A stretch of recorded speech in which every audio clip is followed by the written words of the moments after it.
Well, what do we got here?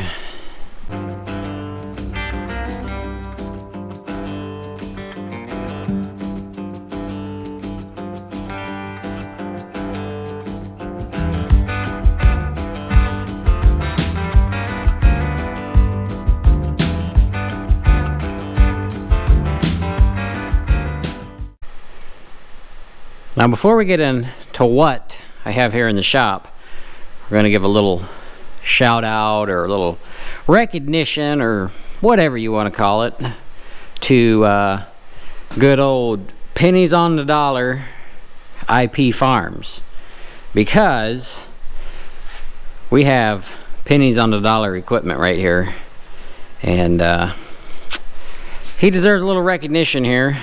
I bought a hat off of him a while ago and a couple stickers, and I gotta find a place to put the stickers. I believe I want to paint one of them blue cabinets red, and as I get stickers from other YouTube channels, we'll put them on one of them blue cabinets. And at home in my man cave office, I need to come up with a place to put stickers, so that's why we got two. But we got this awesome hat here. Mesh back, my favorite. Snapback, also my favorite. I haven't worn that. Probably won't wear it. Not for any particular reason other than I just want to keep it nice, and I'll put it on the. Get me a hat rack. I want to make me a nice hat rack to display in the man cave of everybody's hats. So, yeah. Go follow Nelson at IP Farms for some more pennies on the dollar equipment if you like the old stuff like what I run around here. So anyways, what do we got here? We have an International 45 square baler. Now, years ago, if you guys go way deep back into my YouTube videos, or even to the playlist, I think Farming playlist has it, we had an IH46 baler, and we ended up getting rid of it. We switched the knives in it, just couldn't get it to tie right or cut right. Dad kind of got frustrated with it. It broke. See, I don't even know if this baler has one. It's a different style. The arm that actuated the needles had broke, like the last 10 feet of the windrow for the year that I was working on. And we had it welded back, and we just couldn't get stuff right. And we probably could have tinkered with it, but we were in the market to get a little bit bigger baler. I believe the 4010 was too much tractor for that little baler. So we replaced it with the 310 New Holland that we have now. Well, that's a great baler. I have nothing to say about that baler. I have nothing bad to say about that baler. Only great things to say about that baler. It's a perfect match for the 4010. I've pulled it with the M here, and not replacing that baler anytime soon. This is just a tinker toy. A buddy of mine, his grandpa passed away, and they were selling a bunch of stuff, and at the time I didn't need anything. Wasn't a thing there I needed. Maybe the one sprayer that I bought, but he had this baler, and I miss that old 46 baler we had. That thing made nice bales.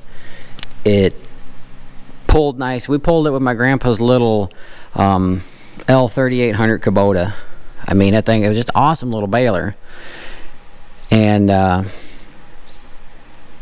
this was there, and I seen it was a 45, and you don't see too many 45s.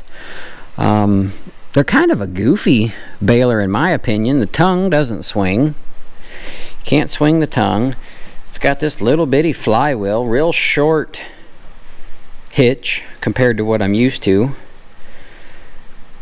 It's just different. It's got wood bushing or blocks for bearings on the plunger, so it cranks and banks and makes all kinds of crazy noise.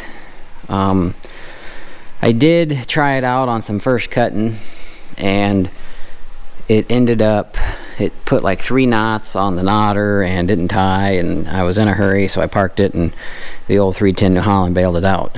But this is just a tinker toy. It was in decent shape. I mean, the paint's good on it. It looks like all original paint. It does have some,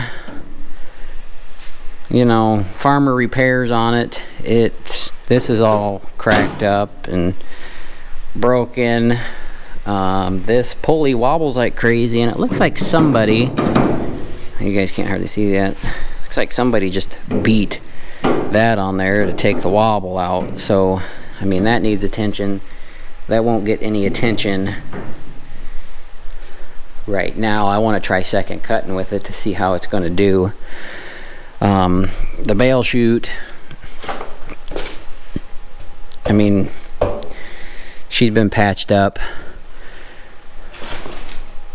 If I decide at some point in life to do a full restoration on this baler, you know, we'll probably have a new bail chute made and stuff like that. But as of right now, my plans for this baler is just a tinker toy. I wanted something that would look good behind the M, because you don't see too many implements at tractor shows. And call me weird or crazy or whatever, I like to see the implements that these tractors pulled. And another thing I always talk about that you never see at tractor shows is combines. I love the old combines. I commented on a post in a vintage combine group today. You know, I would take a old combine collection over an old tractor collection any day, even implements. But what we got to do, the main thing, we just kind of got to go through it, clean all this crap up and grease it, check the oils in it, and we're going to try second cutting with it. So it only has to make probably 20 bales is all it'll make. The jack does need attention. It doesn't work. So it's got that milk crate and that block, but this thing is heavy. It is heavy. I had a crimper on the back of it, and the weight of the crimper was enough to balance this out when I pulled it home. It was crazy. I was like, oh man, this baler's really nice and balanced. No, it's freaking heavy. So I wonder if that's a factory piece. See, if I restore this, I'd probably have try to get a new top cover made for it, possibly. But, oh, Nick's pulling in. Oh, he's seen me. Alrighty, let's see what he wants.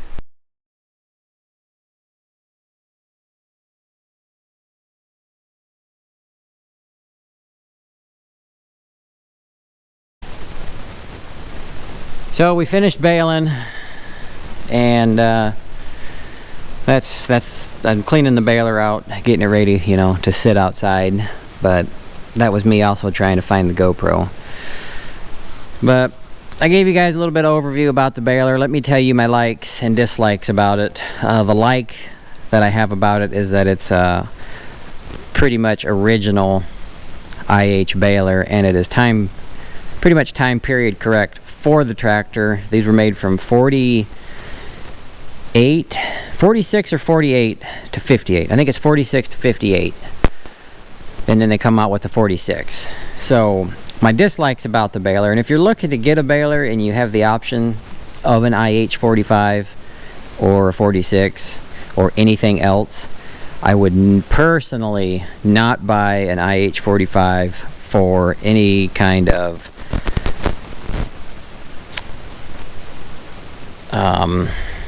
high capacity baling.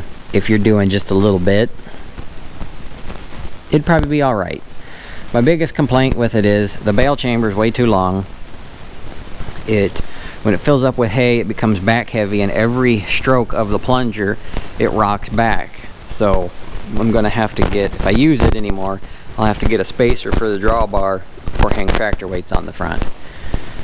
It's not very user friendly to string up. I had to do that a few times, and every time I had to do it just made me madder and madder.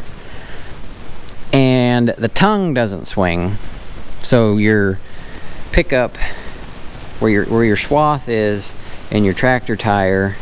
I could swing it on the tractor if I had the right drawbar, but I can't. But you got to pretty much ride on the windrow. Those are my 3 biggest issues with the baler. And you might see, if you watch the baling video, how it bucks real bad once it gets the full bale chamber. But for those reasons alone, I wouldn't buy one to do a lot of baling with. I just have this one as a showpiece, or will be as a showpiece. I'd like to get an IH running gear for behind it, but we'll get there one day. But my battery's about to die, so I gotta cut this video short, and which is probably good to keep me from rambling. But anyways, we'll catch you guys on the next one.